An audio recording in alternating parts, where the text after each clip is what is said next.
It may sound odd or impolite to suggest that most of us, when we are in the grip of mental illness, are no longer capable of thinking. That's not how it feels, of course. From the inside, our minds have probably never felt so busy and so focused.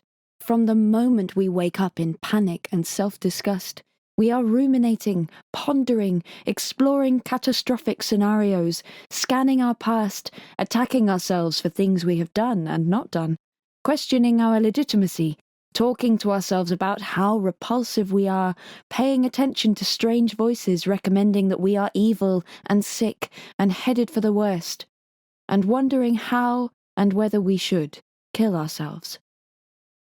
Our minds don't give us a moment of respite. We may rub our temples to cool them down, and when eventually we fall asleep, we are exhausted by the marathons our thoughts have run inside us.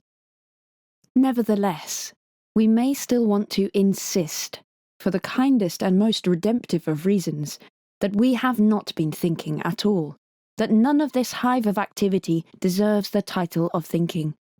It is just illness.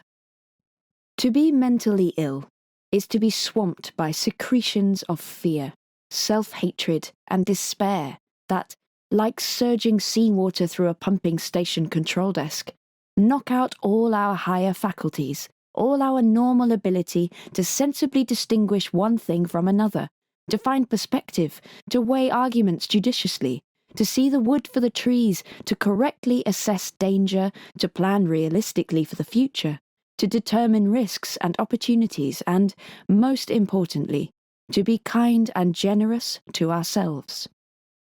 None of these faculties function any longer, but, and this is the true nastiness of the illness, we are never and nowhere alerted to our loss. We are both very ill and very unaware. It looks as though we are continuing to think as we have always done, with all the usual intelligence and reliability, but that we just have a lot more to worry about. Nowhere along the way does our mind generously tell us that it has begun to look at reality through a distorted lens, that it has, at some point in the day, to all effects, stopped working. No bell goes off, no hazard lights start to flash. The mind merely insists that it is giving us all the normal readings, and that we have objectively entered hell. Yet the truth is that we have lost command of about a third of our minds, and are pulling together our ideas from the most degenerate, traumatized, unreliable and vicious aspects of ourselves. It's as if a group of terrorists had donned white coats and were impersonating prestigious scientists in order to lay out a set of vicious theories and prognoses. Once we have been through a few cycles of distorted thinking and recovered contact with reality, we should do ourselves the kindness of accepting that, on an intermittent basis, we will lose command of our higher faculties, and that there is nothing embarrassing in recognizing the possibility and accommodating ourselves to it very carefully. This is the nature of an illness around which we will need to take the greatest care.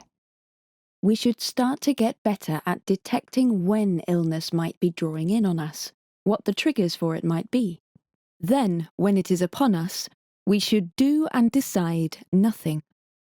We shouldn't start to send emails, deliver judgment on our lives, or plan for the future. We should, as much as possible, stop all mental activity and rest. We might listen to music, have a long bath, watch something untaxing on television, and perhaps take a calming pill. We should also try to plug our brain into that of someone else, to benefit from their greater powers of reason. We should have a trusted friend or therapist whom we can call on at such moments and ask them if they might recalibrate and regulate our thoughts with an injection of their wisdom and insight. We should willingly put them in charge of determining how things are for us. They should be allowed to tell us what we are worth, what we have done, what there is to worry about, and we should do our best to discount the contrary, doom-laden signals that come from inside us. We may have grown up with the idea that so long as we are conscious, our minds will be working optimally. But mental illness teaches us a more complicated lesson. Our higher faculties, those that give us access to reality, are extremely vulnerable and perilously prone to shut down under the sway of our emotional complexities, and to do so without telling us. We should strive to become thinkers who recognize when they are no longer able to think. Our online shop has a range of books and gifts that address the most important and often neglected areas of life. Click now to learn more.